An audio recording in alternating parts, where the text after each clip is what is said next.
2-3 second 4-5 second की बनाऊंगी। सबसे पहले माँ शारदा के चरणों में नमन प्रस्तुत करता हूँ और आप सभी सुधीर श्रोताओं को मेरा नमन। मैं आपके बीच में कुछ एक मिनटों के लिए हूँ। मेरे जो अभी तक आत्मा से निकले हुए शब्दों की अभिव्यक्ति में माँ प्रकृति के लिए जो शब्द उन्होंने मुझे बख्शे हैं उसके माध्यम से जो गीत हुआ है वो आपके बीच में रखना चाहूँगा जी। 4 पंक्तियों से शुरुआत करता हूँ जो आज की सच्चाई को बताती है कि हवाओं में भी अब वैसी ठंडक नहीं है, हवाओं में भी अब वैसी ठंडक नहीं है।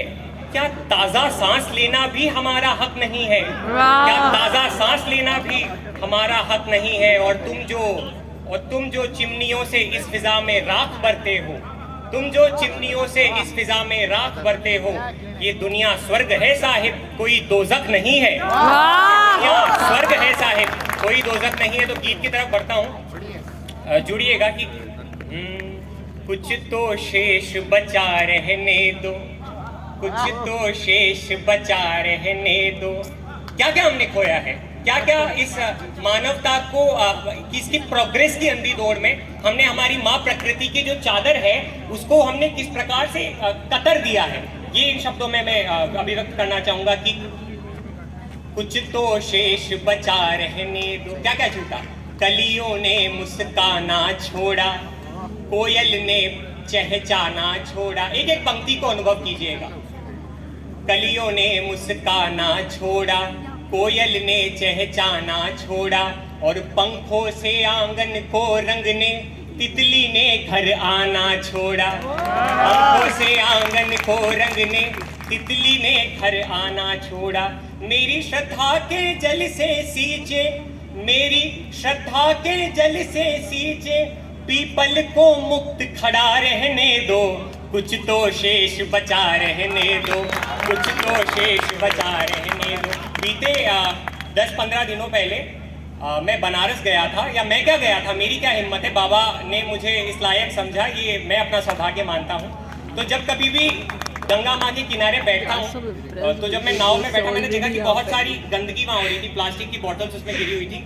मैंने अपने हिस्से का अनुदान किया, वो बॉटल उठा करके साइड में रख दी। लेकिन एक मेरे मन में पंक्ति आई कि जब माँ गंगा अपने बच्चों को देखती होगी कि किस प्रकार से मेरे बच्चे मुझे माँ तो कहते हैं लेकिन कभी माँ मान नहीं पाते, पंक्तियों में मैं उतारने की कोशिश करता हूँ कि युगों युगों से मानवता का कल्याण धरा पर करने वाली, जुड़िएगा, युगों युगों से मानवता का कल्याण धरा पर करने वाली, मेरे शोषित शुष्क कंठ को ममता रस से भरने वाली, मेरे शोषित शुष्क कंठ को ममता रस से भरने वाली, आज जरा सकुची दुबली कमजोर दिखाई देती है। कारण क्या है? आज जरा सकुची दुबली कमजोर दिखाई देती है, पुत्र मोह अर्जित दुख धन से शुद्ध दिखाई देती है, पुत्र मोह अर्जित दुख धन से शुद्ध दिखाई देती है। अपने बचपन में आप ये देखेंगे कि जब भी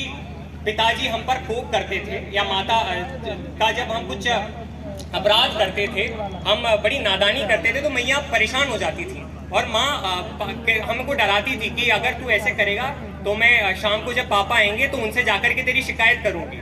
तो बनारस के घाट में जहाँ मैं देखता हूँ कि एक तरफ मेरी माँ गंगा है और एक तरफ मेरे बाबा भोलेनाथ बैठे हैं, तो कभी भी मेरे मन में ऐसा विचार आया कि क्या माँ को भी कभी लगा होगा कि मैं जाकर के जो बाबा बैठे हैं, महाकाल बैठे हैं, उनसे जाकर के कहूँ कि तुम्हारी धरती बिगड़ चुकी है, इसे प्रलय करके समाप्त करो। उनके मन में भी तो ये विचार आता होगा। लेकिन एक माँ कैसी है कि जब पिताजी घर पे आते हैं और बात करने के लिए हम सहमे होते हैं कि कहीं माँ कह ना दे पिताजी से कुछ, लेकिन माँ कभी कहती नहीं है क्योंकि वो इतनी कोमल होती है। इस भाव को मैंने पिरोने की कोशिश की है कि आज जरा सकुची दुबली कमजोर दिखाई देती है, पुत्र मोह अर्जित दुख धन से शुद्ध दिखाई देती है, और अपने मन की पीड़ा को माँ महादेव से कहती है, पर रोक लेती प्रलयंकर को वो दान क्षमा का देती है, रोक लेती प्रलयंकर को वो दान क्षमा का देती है, कि उस माँ की अविरल धारा को,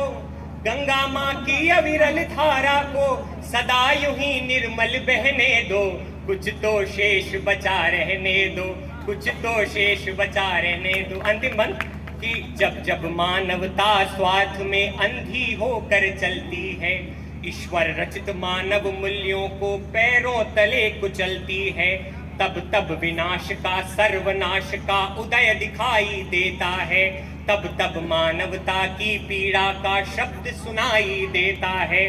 और अंतिम पंक्ति की माँ प्रकृति की धानी चूनर में, माँ प्रकृति की धानी चूनर में शुचिता का अंश बना रहने दो, कुछ तो शेष बचा रहने दो, कुछ तो शेष बचा रहने दो। तो मैं यही आशा करूंगा कि हम जो हमारी माता के पुत्र हैं, जो हम कहते हैं कि माता भूमि पुत्रो अहम पृथिव्या, हम अपनी माता की इस दशा पे जैसे हमें करुणा आती है, वो करुणा पैदा होनी चाहिए, उसी का नाम पर्यावरण चेतना है, तभी एनईवाईपी सफल है, तभी हर प्रकार के कार्यक्रम सफल है। अंतिम दो पंक्तियों के साथ जानना चाहूंगा, इस शेर की एक पंक्तियां हैं कि इंसान की कैसी ये फितरत हो गई है, इंसान की कैसी ये फितरत हो गई है, पानी से बढ़ के बालू की कीमत हो गई है। वाह धन्यवाद। वाह